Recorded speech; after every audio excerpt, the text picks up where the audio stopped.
पूरी देश की जनता जानती है कि इनका हंसती है, जानती है कि इनके यहाँ तो वॉशिंग मशीन है।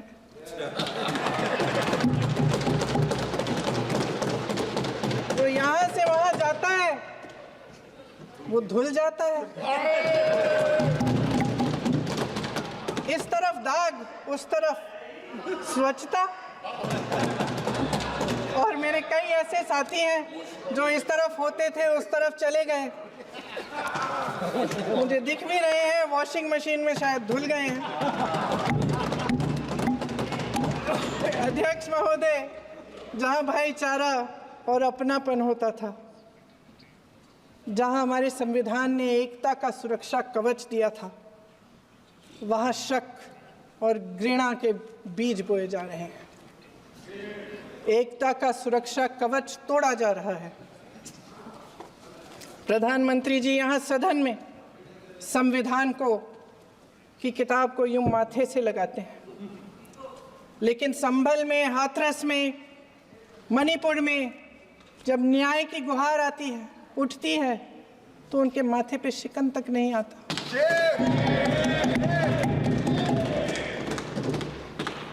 शायद समझ नहीं पाए हैं कि भारत का संविधान संघ का विधान नहीं है।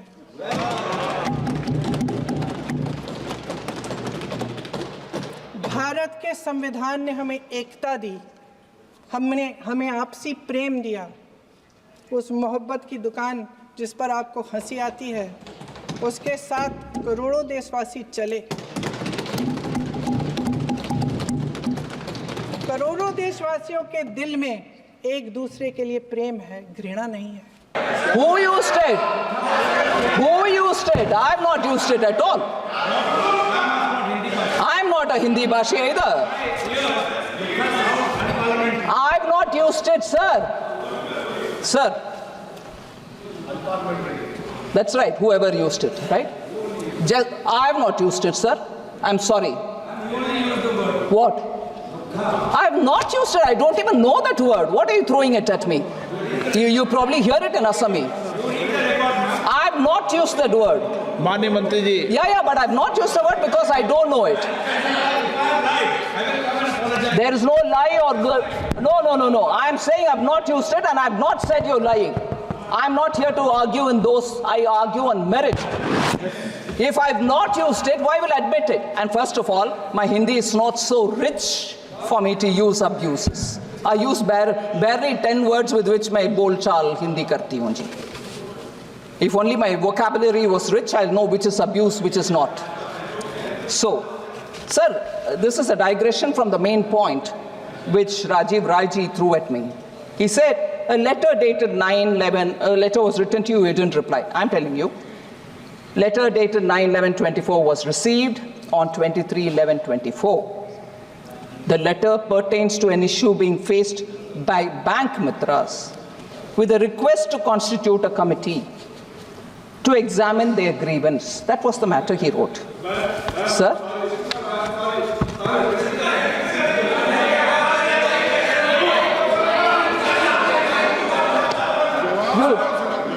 That is your letter now?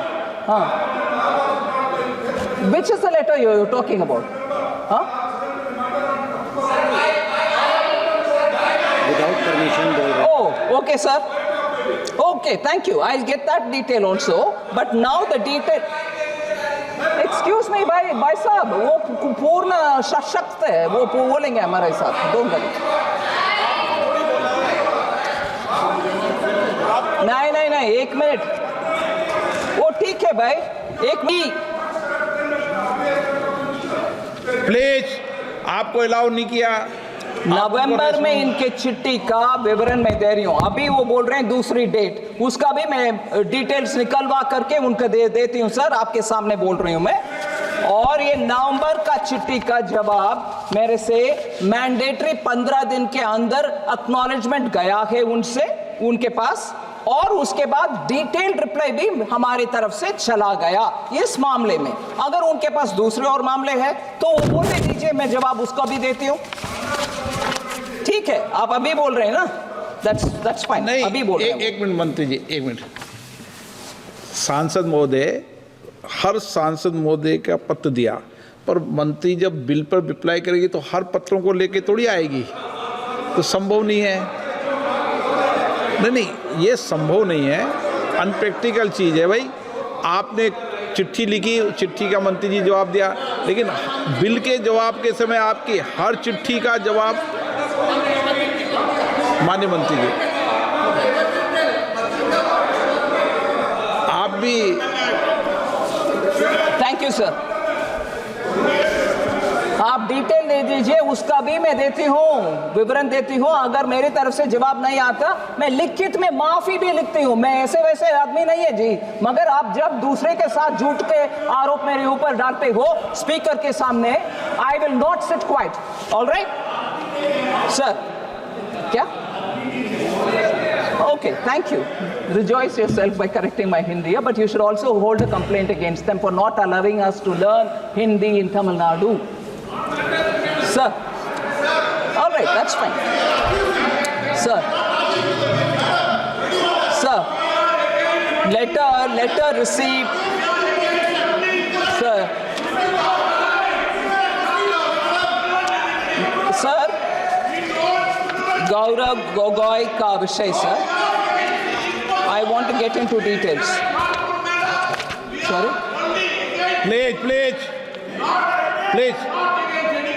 Thank you for clarifying that. Please, honorable member. Thank you for Kadir ji. having. Sir. Okay. Please. माननीय मंत्री जी, आपकी इनकी जो विभाजनकारी नीतियां हैं, उसका नतीजा हम रोज देखते हैं।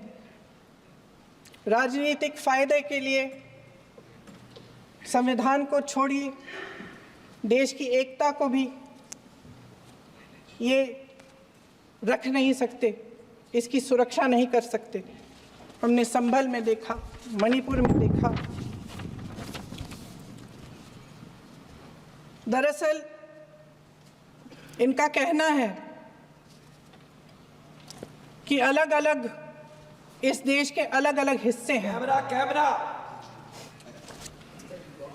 लेकिन हमारा संविधान कहता है कि ये देश एक है और ये देश एक रहेगा। जहां खुला विवाद होता था, अभिव्यक्ति का सुरक्षा कवच होता था, इन्होंने भय का माहौल पैदा किया है।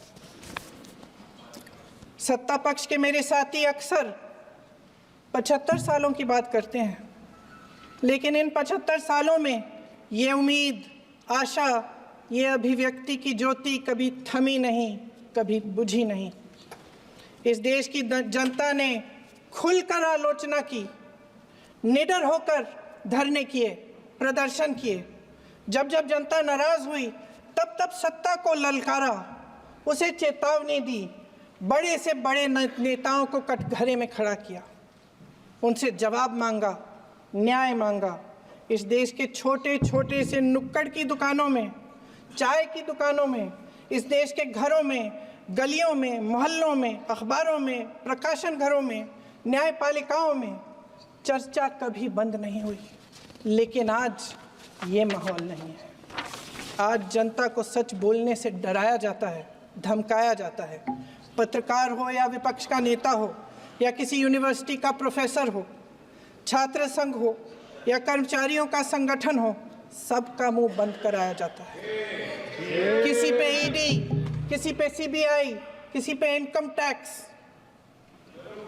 फर्जी मुकदमे लगवाए जाते हैं, जेल में डाल दिया जाता है, विपक्षी नेताओं को जेल में डाल दिया जाता है, उनको सताया जाता है।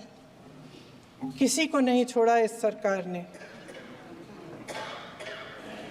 देशद्रोही कह के उत्तर प्रदेश में मुझे याद है कुछ अध्यापिकाएं प्रदर्शन कर रही थी, उन पर मुकदमा डाल दिया देशद्रोही का, उन्हें देशद्रोही कह दिया। इन्होंने देश का पूरा माहौल भय से भर दिया है। इनकी मीडिया की मशीन झूठ फैलाती है, तरह तरह के आरोप लगाती है, और शायद वह भी भय में ही है। महोदय, मैं इस सदन को याद दिलाना चाहती हूँ कि ऐसा डर का माहौल देश में अंग्रेजों के राज में था।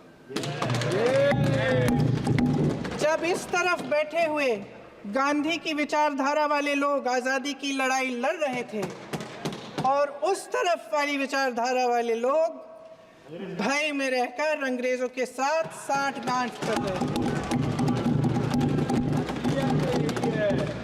लेकिन अध्यक्ष महोदय, भय का भी अपना स्वभाव होता है। भय फैलाने वाले हमेशा भय का खुद शिकार बन जाते हैं। ये प्रकृति का नियम है। आज इनकी भी यही हालत हो गई है। भय फैलाने के इतने आदी हो गए हैं कि खुद भय में रहने वाले हैं, चर्चा से डरते हैं, आलोचना से घबराते हैं। कई दिनों से हम मांग रहे हैं कि चर्चा करिए, लेकिन चर्चा करने की हिम्मत ही नहीं है।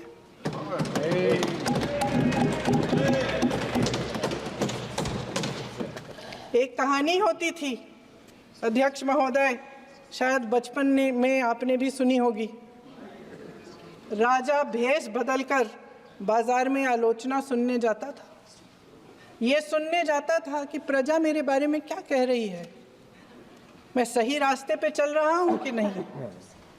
लेकिन आज का राजा, भेष तो बदलते हैं आज के राजा, शौक तो है उनको भेष बदलने का, लेकिन न जनता के बीच जाने की हिम्मत है और न आलोचना सुनने की। महोदय, मैं तो सदन में नहीं हूं।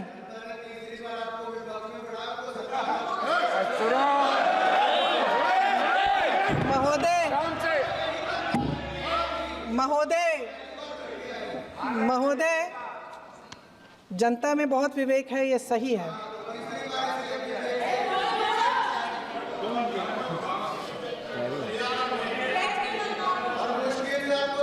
अच्छा महोदय, मैं सदन में नहीं हूँ,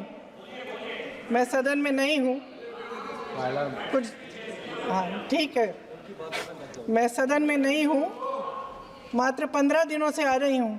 लेकिन मुझे ताज्जुब होता है कि इन 15 दिनों में इतनी बड़े इश्यूज हैं, इतनी बड़ी बातें हैं। प्रधानमंत्री जी मात्र एक दिन के लिए, शायद 10 मिनट के लिए दिखे हैं सब।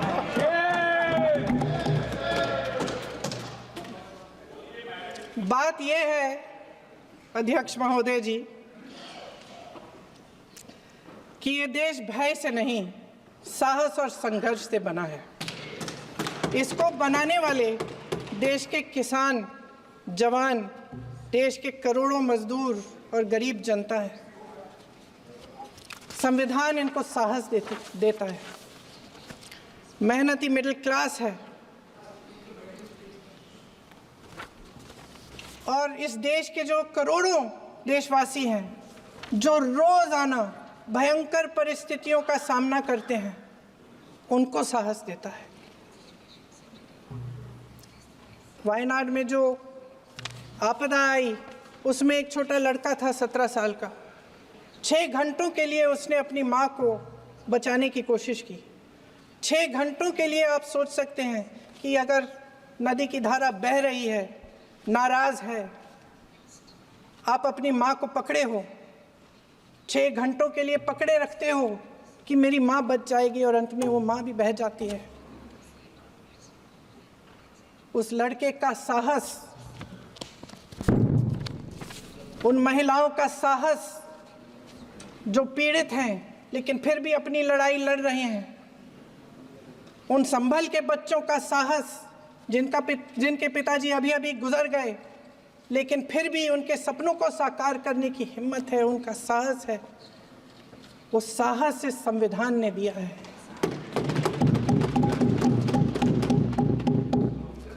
वो आत्मविश्वास से संविधान ने दिया है।